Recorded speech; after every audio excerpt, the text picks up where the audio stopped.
사람이 갑자기 죽었을 때 그가 남긴 글이 없는지 찾게 됩니다. 사람이 죽기 전에 마지막 남긴 글은 그 전에 어떤 글보다 중요한 의미가 있기 때문입니다. 그의 한평생을 정리하고 평가하는 글일 수 있습니다. 오늘 본문 말씀은 다윗의 유언은 아니지만 그의 마지막 시입니다. 그는 이 시에서 자기가 자기를 소개하고 하나님이 자기를 무엇이라고 소개하는지 밝힙니다. 더 나아가서 다윗 자신이 얼마나 복된 사람인가 말하고 이런 축복이 하나님과 맺은 영원한 언약에서 온 것이라고 말합니다. 그리고 이 다윗이 이룬 큰 부흥이 다윗 혼자만으로 이룬 것이 아니라 그의 용사들의 헌신과 용기로 함께 이룬 것이라고 말합니다. 먼저 선지자 다윗입니다.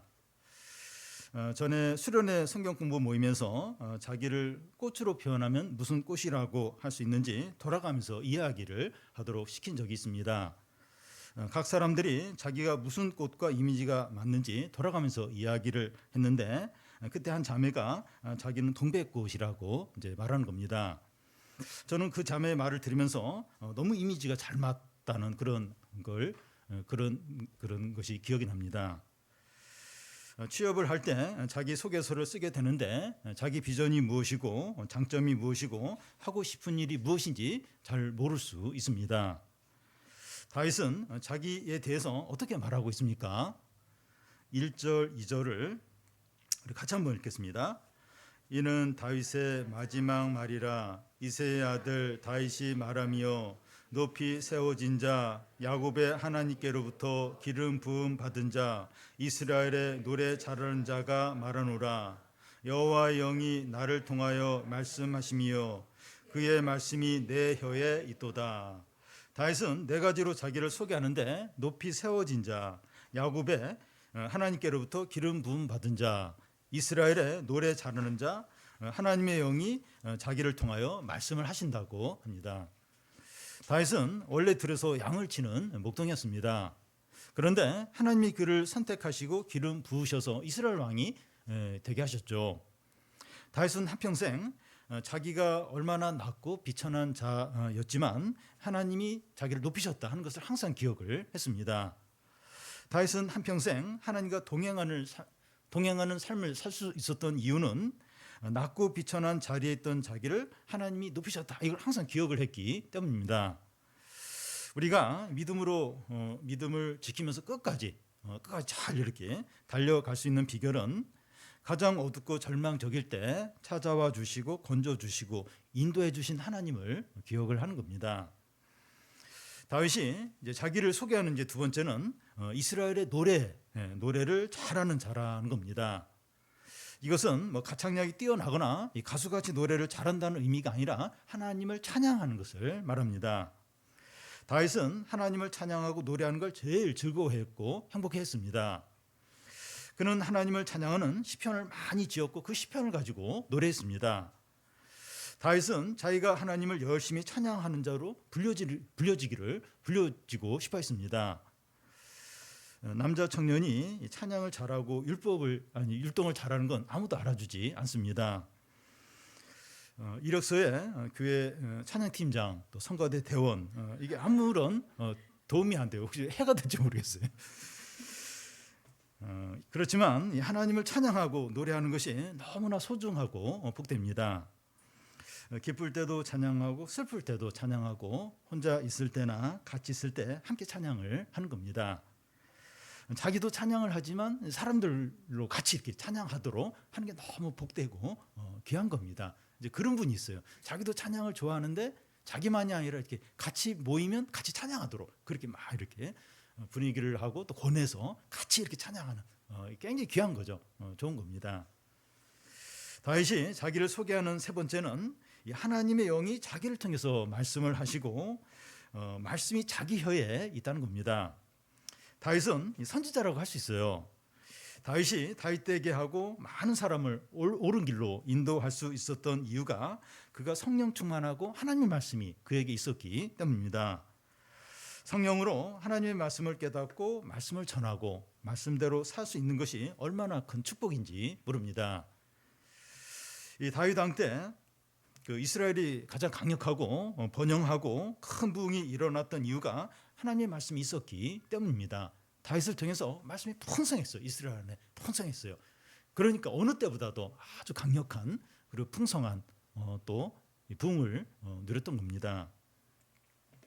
다윗이 성령 충만하고 하나님의 말씀이 그와 함께 하니까 용사들이 모여요. 용사들이 모이면서 어디 가서든지 전쟁에서 승리를 하는 겁니다. 성령과 하나님 말씀이 제일 중요한데 이 말씀을 가지고 있으면 덜 중요한 것들이 이렇게 따라옵니다. 남자가 이렇게 신부를 얻으면 신부와 함께 고화질 TV, 또 세탁과 건조가 동시에 되는 세탁기, 또 식기세척기, 뭐 김치 냉장고 이런 게 이제 같이 신부를 얻었는데 그런 게 뭐 같이 막 이제 따라옵니다. 우리 각자와 가정과 교회에서 가장 필요한 게 성령 충만하고 하나님 말씀이 풍성하게 있는 겁니다. 그러면 다른 것들은 따라와요. 채워집니다. 참 진짜 이렇게 말씀이 있으면 모여요. 참 똑똑한 사람, 또 재능 있는 사람 또 모이고, 또 물질도 모이고, 뭐 필요한 것들이 이렇게 함께 이제 모이게 됩니다. 이번에는 하나님께서 다윗을 무엇이라고 소개하는가 하는 겁니다. 3절을 보면 이스라엘의 하나님이 말씀하시며 이스라엘의 반석이 내게 이르시기를 사람을 공의로 다스리는 자, 하나님을 경외함으로 다스리는 자요. 사람이 낮은 위치에 있고 사이드에 있을 때는 이 바른 믿음을 말하고 정의를 주장하지만 이 안정이 되고 기득권층이 되면 침묵하고 타협하기가 쉽습니다. 다윗도 사울 왕에게 10년 정도 쫓길 때는 이 신앙이 살아있고 정의를 외치지만 자기가 왕이 되고 나서 신앙이 형식적이 되고 권력을 남용할 수 있었습니다. 그런데 그는 왕이 된 후에도 백성들을 공의로 다스리고 하나님을 경외함으로 다스렸다는 거예요. 이것이 이제 다윗이 자신을 그렇게 평가하는 것이 아니라 하나님이 다윗에 대해서 그렇게 이제 평가를 하고 있습니다. 이런 다윗은 무엇과 같다고 합니까? 그 4절을 우리 같이 한번 읽겠습니다. 그는 돈해의 아침빛 같고 구름 없는 아침 같고 비 내린 후에 광선으로 땅에서 우미 돋는 새풀 같으니라 하시도다. 한번 상상을 해보면 좋겠어요. 이 돋는 해 아침빛 같고 구름 없는 아침 같고 비가 온 후에 우미 돋는 새풀 같다는 겁니다. 제가 이제 새벽기도 이제 한다고 이제 집에서 나오면 해가 이제 아차산에서 이렇게 올라오면서 빛을 비추게 되는데 모든 어둠과 그늘이 물러가는 강력한 광선이 이제 비추게 됩니다. 이 구름 없는 아침 같다고 하는데 가을날 이 구름 한 점 없는 이 푸른 하늘을 이렇게 올려다 보면 너무나도 깨끗하고 청명한 느낌을 받습니다. 이 구름 없는 아침은 이 사람의 기분을 업하게 하고 즐겁게 합니다. 비가 온 후에 이제 음이 돋는 새풀 같다고 하는데 비가 온 후에 대공원을 이렇게 돌아보면 풀들이 더 파릇파릇 자라 있고 생명력과 활력이 가득한 것을 볼 수 있습니다. 다윗이 이 돋는 해 아침빛 같고 구름 없는 아침 같고 비가 온 후에 우미 돋는 새풀 같다는 거예요. 이게 다윗이 그렇다는 거예요. 그렇다는 거예요. 다윗의 이미지가 그렇다는 겁니다. 이 다윗을 가까이서 대하면 신선하고 희망차고 생명이 가득한 게 느껴질 수 있는 겁니다. 사람을 다 하는데 뭐 은혜와 생명과 어떤 활력과 어떤 신선함이 막 이제 묻어나는 이제 그런 사람이 있습니다. 이 올림픽 선수 중에서 한 그 선수를 뽑는다면 탁구의 신유빈이 아닌가 이제 생각이 됩니다. 이 사람을 즐겁게 하는 해피 바이러스가 있는 것처럼 그렇게 보여요. 사람들이 이제 다 이제 침울하고 이제 낙심해 있고 얼굴이 굳어져 있는데 한 사람이 그들 가운데 오니까 사람들의 얼굴이 펴지는 거예요. 웃고 뭐 서로 대화를 이제 하는 겁니다.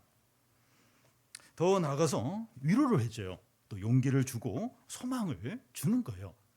그러니까 다 이렇게 얼굴이 굳어서요. 다 너무 힘들고 한숨 쉬고 막 이러고 있는데 한 사람이 오니까 사람 얼굴이 펴지고 막 웃고 이야기를 하고 사람들이 용기를 가져요. 막 이렇게 막 기쁨을 이제 회복하는 겁니다.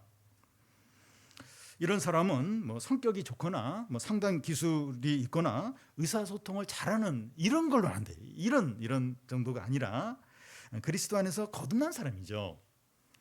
그의 안에 성령과 은혜와 생명이 넘치는 겁니다. 그러면 그 사람 존재 자체가 뭔가 이렇게 어떤 생명력과 어떤 기쁨과 어떤 회복을 주는 어떤 그런 영향을 이제 갖게 되는 거죠. 그래서 주님은 제자들에게 너희는 세상의 빛이다. 그러니까 성경을 잘 보면 너희는 빛이 되어라. 너희는 소금이 되어. 그렇게 안 하고 너희는 세상의 빛과 소금이다.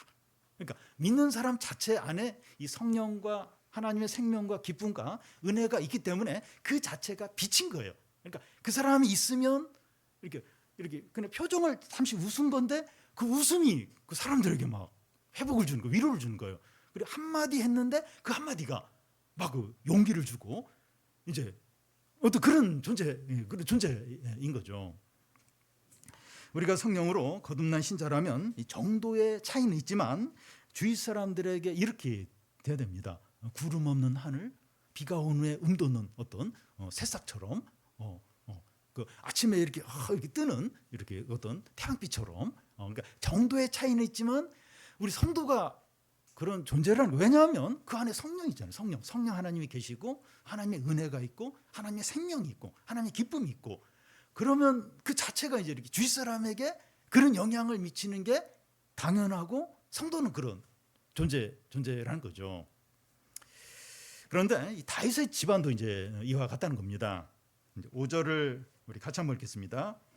내 집이 하나님 앞에 이같지 아니하냐. 다윗이 나와 더불어 영원한 언약을 세우사 만사를 구비하고 견고하게 하셨으니 나의 모든 구원과 나의 모든 소원을 어찌 이루지 아니하시랴. 하나님의 축복이 다윗 개인에게만 있는 것이 아니라 다윗 가족과 후손들에게도 임하는 겁니다. 내 집에 하나님 앞에서 이같지 아니하냐 하는데 이 4절에 나오는 아침빛 같고 구름 없는 아침 같고 비가 내린 후에 음돋는 새풀과 같은 이 생명력과 활력이 이 다윗의 집안에 있다는 거예요. 그뿐만 아니라 다윗의 집안이 만사에 구비하고 견고하게 하셨다는 겁니다. 다윗의 집안은 형통하고 번영하고 영원하다는 거예요. 다윗의 집안에 이런 축복이 임하게 된 이유가 무엇입니까? 하나님이 다윗과 영원한 언약을 세웠기 때문입니다. 다윗이 다윗이 뭘 잘했어도 이런 차원이 아니라 이 하나님과 다윗이 영원한 언약을 맺었기 때문에 다윗의 집안에 이런 어떤 형통과 어떤 풍성함과 은혜와 어떤 영원한 하나님 함께함이 있다는 겁니다. 이 언약은 이 사무엘하 7장에 나오는 이 다윗의 언약으로 하나님이 그의 왕국을 그의 자손대대 있게 하겠다는 언약이죠. 이 다윗 언약이 얼마나 결정적인가 하면 이 언약을 통해서 하나님의 모든 축복이 다윗과 다윗의 후손에게 임하게 됩니다. 이 언약을 통해서 모든 것이 채워지고 견고해지고 모든 구원과 모든 소원이 이루어지는 겁니다. 다윗과 그의 후손들이 이 언약을 충실할 때 하나님도 충실하신 겁니다. 그런데 역사적으로 다윗의 후손들이 이 언약에 충실하지 않았어요. 그런데 하나님은 충실했습니다. 그래서 예수 그리스도가 다윗의 후손으로 오시게 됩니다. 오늘 우리에게는 그 예수 그리스도를 신실하게 믿는 것이 하나님의 언약에 충실한 거예요. 우리가 다윗 언약, 다윗이 그 하나님 언약에 충실하고, 그러니까 우리에게 이제 이 언약에 충실한 건 그 예수님을 신실하게 믿는 거예요. 왜냐하면 예수님이 다윗의 언약의 그 성취로 이제 오셨기 때문에 예수님을 신실하게 잘 믿는 게 우리가 이 언약에 이렇게 충실 한 것이 됩니다.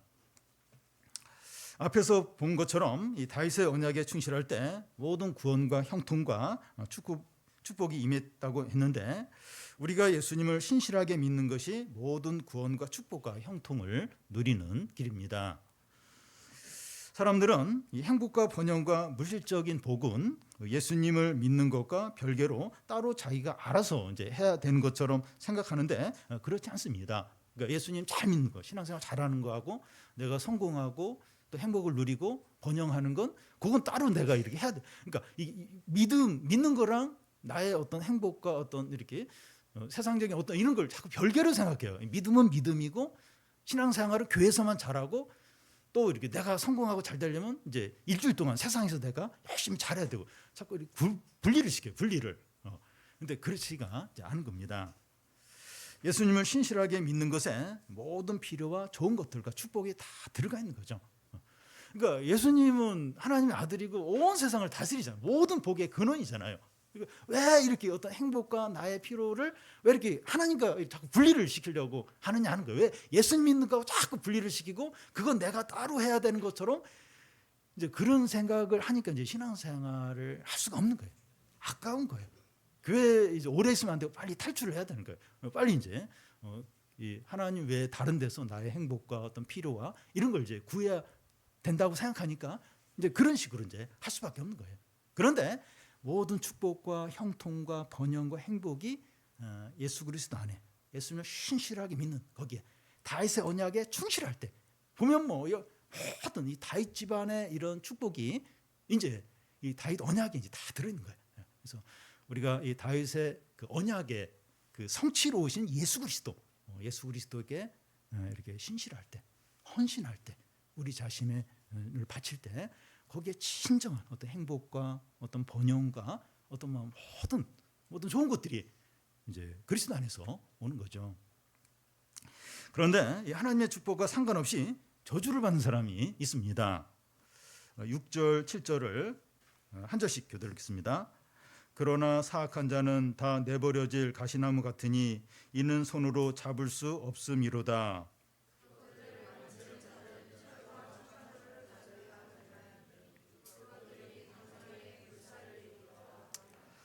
여기서 사악한 자는 하나님의 뜻을 거스리고 성령의 일을 막는 자를 가리킵니다. 그들은 다 내버려질 가시나무 같다는 거예요. 이 가시나무가 어디 나오는가 하면 사사기의 그 요담 비유에 보면 나무들에게 이제 나무들 가운데 왕을 삼으려고 이제 하는데 포도나무에게 왕이 좀 되어달라니까 싫다는 거예요. 나는 포도 열매를 맺고 포도주를 이렇게 생산해야 된다는 거예요. 이 감람나무에게 왕을 좀 해달라고 하니까 나는 감람 기름으로 사람을 기쁘게 해야 되니까 뭐 그렇게 할 수 없다고 합니다. 그러자 이제 마지막으로 가시나무에게 가서 우리의 왕이 되달라고 하니까 이 가시나무는 자기 그늘에 피하라는 거예요. 그렇지 않으면 자기에게서 불이 나와서 다 태워버리겠다고 그렇게 합니다. 가시나무로 비유되는 사악한 자를 예를 들면 사울이나 압살롬이나 시므이나 세바나 요압 같은 자들이라고 할 수 있습니다. 인간적으로 좋고 유능하고 나름대로 열심 있는 자들이라고 볼 수 있습니다. 그런데 이 하나님 앞에서 그들은 가시나무와 같다는 거예요. 이렇게 손으로 잡을 수가 없어요. 잡으면 찔리는 거예요. 사람들에게 너무나 고통과 어떤 그걸 주는 겁니다. 손을 잡을 수가 없는 거예요. 그래서 철과 창자루로 다뤄야 되는 거예요. 그 창자로 이렇게 내려쳐야 되고 다 불살라 버려야 될 그런 이제 존재들이라는 겁니다. 모든 사람들은 두 부류로 나누게 됩니다. 하나님을 경외하는 사람들과 그렇지 않은 사람들입니다.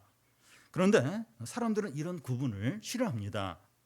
이런 두 구분 말고 중립적인 제3의 분류도 있어야 한다는 거예요. 그런데 성경 둘로 나눕니다.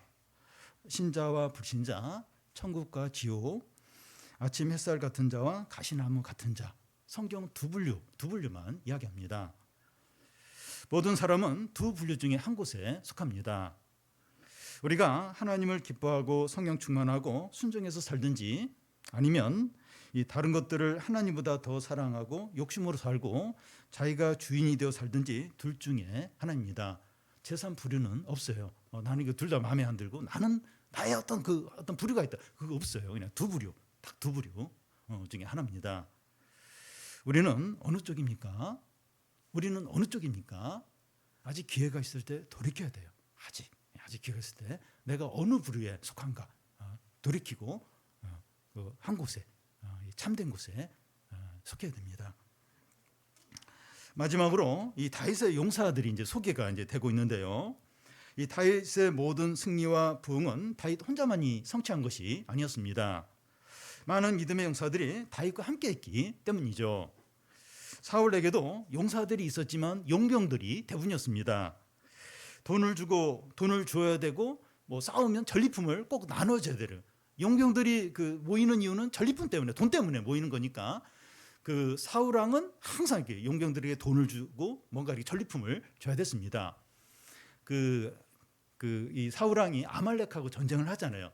근데 사무엘은 그 사울에게 그 아말렉 사람과 모든 가축을 다 죽이라고 명령을 합니다.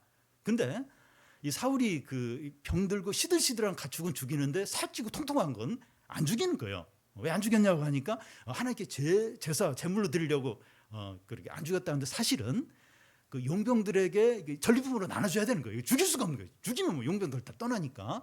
그러니까 이제 사울에게도 그 용사들이 있었는데 다 용병 때문에 모인 그런 용사들이죠.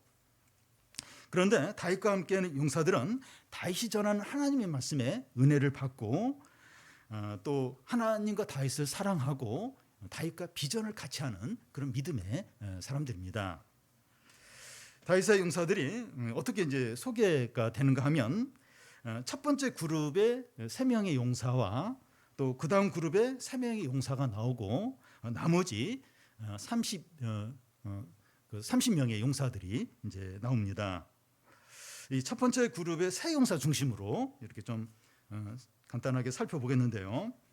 이 세 용사의 특징이 있는데, 그 혼자서 이 많은 대적들을 상대해서 승리를 했다는 것이고, 또 백성들이 다 도망한 상황에서 혼자 남아서 싸웠고, 또 자기 능력으로 승리한 것이 아니라 하나님께서 큰 구원을 주셨기 때문에 승리했다는 겁니다.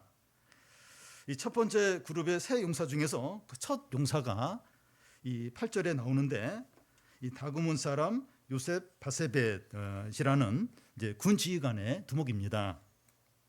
그는 한 번에 800명을 쳐서 죽였습니다. 이 삼손이 나기특별로 블레셋 그 1000명을 죽였는데, 이 삼손의 버금가는 그런 엄청난 용사입니다. 이 두 번째 용사는 이 9절에 보면 그 엘리야살인데, 이 블레셋과 전쟁을 하려고 하는데 이스라엘 백성들이 두려워서 다 도망을 갔어요. 그때 엘리야살은 혼자 남아서 창이 손에 붙을 정도로 싸워서 블레셋을 이겼습니다. 얼마나 많은 사람들을 이렇게 그 적을 죽였는 걸, 창이 손에 딱 붙어버려서 안 떨어진 거예요. 끝나고 난데도 그 정도로 혼자서 그렇게 싸웠습니다. 그러자 이 도망갔던 이스라엘 백성들이 그것을 보고 다시 돌아와서 나머지 블레셋 사람들을 노략을 했다고 합니다. 10절에 보면 하나님이 크게 이기게 하셨다 이렇게 되어 있습니다. 이 세 번째 용사는 그 11절에 보면 삼마라는 자인데, 이 녹두나무가 있는 밭에서 블레셋 사람들이 몰려오니까 이스라엘 백성들이 다 도망을 갔는데 혼자 블레셋을 막아서 싸운 거예요. 12절에 보면 그때도 하나님이 그에게 큰 구원을 주셨다고 되어 있습니다. 세 용사가 하나님 나라에서 첫 번째 그룹에 속할 수 있었던 이유는 대적이 아무리 많아도 도망가지 않았다는 것이고, 백성이 다 도망가고 자기 혼자 남았는데도 자기 자리를 끝까지 지키면서 싸웠다는 것이고, 그렇게 했을 때 하나님이 크게 이기게 하시고 큰 구원을 주셨다는 겁니다. 아무리 어려움이 크고 상황이 안 좋더라도 두려워하거나 낙심하지 않는 겁니다. 다른 사람들은 두려워하면서 다 피하더라도 자기 목숨을 걸고 지키는 거예요. 그 자리를 지키는 겁니다. 하나님의 신실함을 붙들고 모든 시험을 감당하는 거예요. 그럴 때 하나님의 큰 구원과 승리가 나타났습니다. 그 다음 그 3명의 용사의 그룹이 나오는데, 이제 그 중에 한 명이 이제 18절에 보면 요압의 아우 아비새예요. 그는 그의 창을 가지고 300명을 죽였습니다. 대단한 용사죠. 1대 300명을 혼자서 이제 이렇게 싸워서 이겼습니다. 다른 한 용사는 그 20절에 보면 여호야다의 아들 분하냐인데, 그는 모압의 유명한 두 장수를 죽이고 눈이 올 때 그 구덩이에 내려가서 사자 한 마리를 쳐서 죽이고, 또 장대한 애굽 사람과 싸우는데 자기 손에는 막대기밖에 없는 거예요. 근데 그 애굽 장수의 손에 있는 칼을 빼앗아서 그 애굽 장수를 죽이게 됩니다.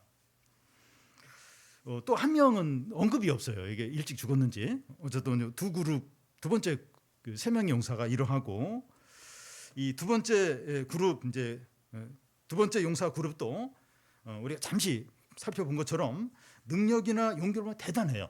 대단한데 이 첫 번째 그룹 세 용사들에게는 미치지 못한다 하는 말이 19절과 23절에 두 번에 반복해서 나옵니다.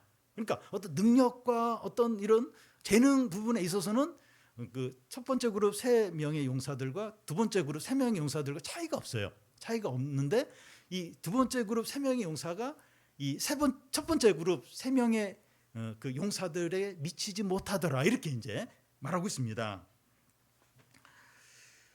그 이유는, 그 차이가 이제 무엇인가 하면, 이 첫 번째 그룹 세 용사들의 특징이 뭔가 하면, 백성들은 다 도망쳤는데 혼자서 목숨을 걸고 대적과 맞서서 싸웠다는 게 가장 큰 그 차이입니다.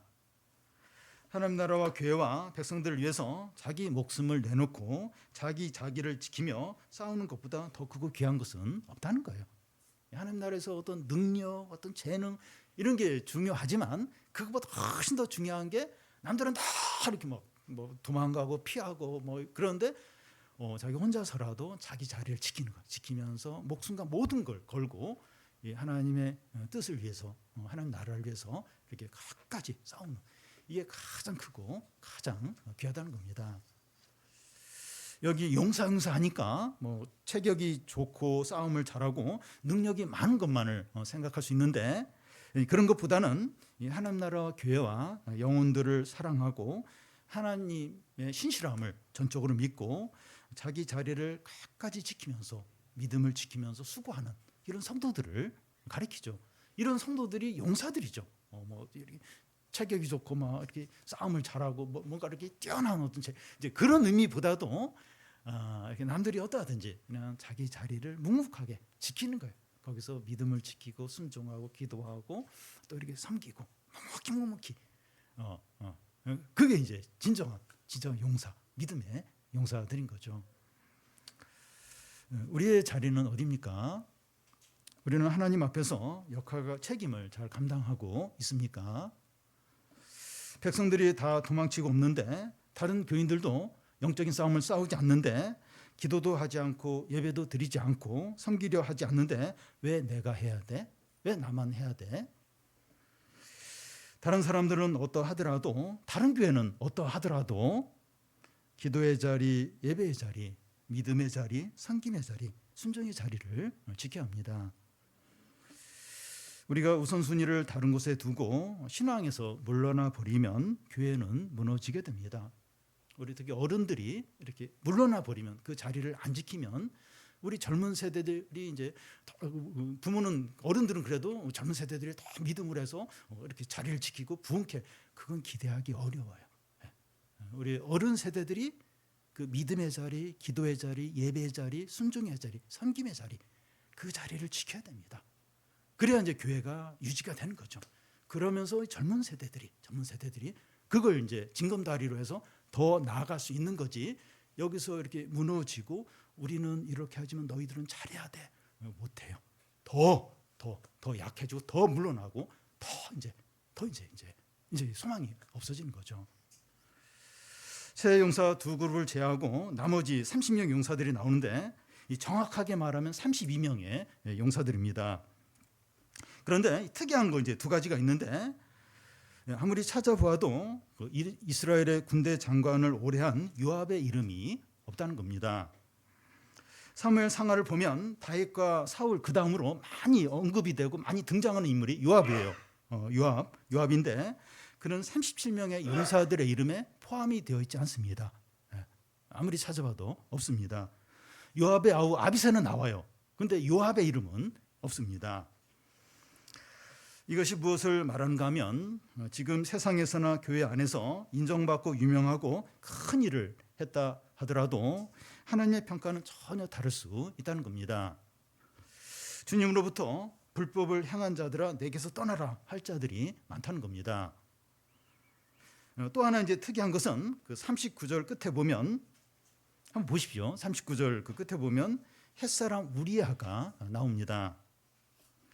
우리아는 이 밧세바의 남편으로 다윗이 자기 죄를 숨기기 위해서 전쟁터에서 이렇게 죽게 만든 그런 사람입니다. 그는 억울하고 비참하게 죽었지만 그는 하나님 나라의 용사로 그 이름을 이렇게 기록이 됩니다. 지금 사람들이 알아주고 인정받는 게 그렇게 중요하지 않다는 거예요. 하나님의 평가가 진정으로 중요하다는 겁니다. 요압과 우리아를 비교하면 비교가 안 되죠. 근데 요압은 없습니다. 근데 우리아는 있는 거예요. 용사 이름 중에 우리아는 있는 겁니다. 그래서 지금 사람들의 평가나 인정이나 와 하고 막 인기 있고 그건 하나님 하나도 안 중요했어요. 하나도. 하나님 평가. 아무도 알아주지 않는 하나님 평가가 진짜 이제 중요한 거죠. 성도는 믿음의 용사라고 할 수 있습니다. 그러니까 용사는 싸워야 돼요. 용사는 싸우는 자들이죠. 그런데 우리의 싸움은 에베소 6장 12절에 나오는 대로 혈과 육을 상대하는 게 아니에요. 사람하고 싸우면 용사니까 이제 무조건 누구하고도 싸우고 이렇게 뭔가 이렇게 내가 생각하는 그거랑 다르면 막 지적하고 싸우고 왜냐하면 용사니까 그 사람하고 싸우면 안 돼요. 사람하고 싸우라는 게 아닙니다. 우리는 어둠의 세상 주관자들과 악의 영들을 상대해서 싸우는 겁니다. 세상 가치관과 시대의 정신과 음란한 문화와 물질주의와 세속주의와 이 악한 영들과 이 죄의 세력과 싸우는 거죠. 그래서 이게 막 혈기나 이런 걸 안 되는 거예요. 이게 이렇게 좋은 머리나 어떤 이런 걸로 안 되고 이 하나님의 그리스도의 전신갑주를 입어야 돼요. 이 말씀과 성령과 기도의 사람이 돼야 됩니다. 그러니까 이걸 안 하면 이 싸움에서 이길 수가 있어요. 사람하고는 싸워요. 사람하고 싸운 이거는 사단에게 기회를 줄 뿐이고 이 어둠의 영, 이 세상의 공중 권세 잡은 자, 이 세상의 가치관들, 이 음란한 문화 싸워야 되는데 이 기도와 말씀과 성령이 준비되지 않으면 이길 수가 없는 거예요. 이길 수가 없는 거예요. 팍팍 넘어요. 팍팍. 그래서 이스라엘 백성들처럼 이렇게 좀 어려우면 또 막 불평하고 원망하고 작은 유혹이 나오면 거기 확 넘어가고 누가 무슨 말하면 또 확 넘어가고 아무것도 할 수가 없는 아무것도 할 수가 없는 겁니다. 이게 말씀의 사람, 성령의 사람, 기도의 사람이 돼야 돼. 얼마나 하나님 앞에서 이렇게 좀 기도하고 얼마나 말씀을 가까이 하고 얼마나 성령을 구하느냐. 여기에 이제 이게 믿음의 용사가 될 수도 있고 아니면 그냥 너무 쉽게 그냥 무너져 버리는 그런 존재가 될 수도 있는 겁니다. 우리 교우들은 믿음의 용사들입니다. 그러니까 이렇게 대단하게 이렇게 겉으로 보이는 그런 건 아니더라도 믿음의 용사들이에요. 지금까지 17년 넘도록 참 이렇게 자리를 지키면서 이렇게 누가 알아주지도 않고 그래도 이제 자리를 지키면서 기도하면서 그런 역할을 하면서 이렇게 믿음의 용사로 사셨습니다. 우리 캠프 우리 재활 선생님들 시니어 선생님들 용사죠 용사. 청소년 사역은 전쟁. 별의별 일이 다 일어나고 믿음의 용사로 이제 그 일을 지금까지 하고 있습니다. 우리가 부족하고 약하지만 믿음의 용사들이에요. 그래서 함께 이 교회를 세우고 또 어둠의 세력을 물리치고 영혼을 구원하고 이 세상과 빛으로 이렇게 사는 데 있어서 같이 해야 돼. 믿음의 용사들이 같이 이렇게 마음을 모아서 같이 이 싸움을 싸워야 됩니다. 그래서 우리가 지금 여기까지 왔는데 또 이제 새롭게 다 믿음의 용사들로. 그래서 제일 중요한 게 이렇게 남들과 비교하지 않은 거예요. 누구는 이것도 안 하고 누구는 안 하는데 다른 교회는 하고 이러는데 왜 우리는만 그렇게 해야 돼? 왜 나만 그렇게 해야 돼?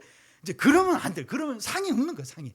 그러니까 이 세 번째 그룹 이 용사들의 그 특징이 남들은 다 백성들 다 도망갔더라도 자기 자리를 지키는 거예요. 하나님의 부르심과 하나님 나라를 위해서 목숨뿐만 아니라 모든 걸 걸고 싸우는 겁니다. 싸우는 거.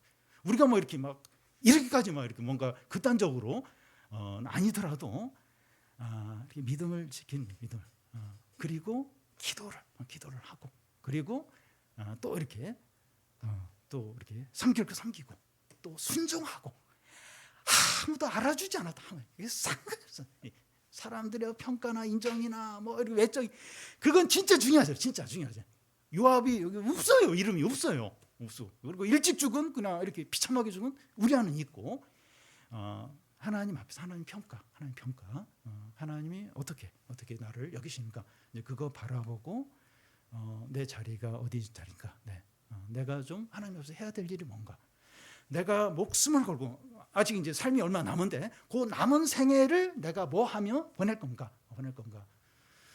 근데 이제 하나님이 이제 그만해라, 내려와라 그러면 그다음 얼른 내려와요. 근데 그러기 전까지는 내가 해야 될 일, 하나님 나라에서 해야 될 일, 그걸 사력을 다해서 힘을 다해서 좀 하는 겁니다. 그런 가운데 여기 보면 하나님의 큰 구원이 나타나고 하나님이 이기게 하셨더라. 그런 어떤 역사가 나타나는 거죠.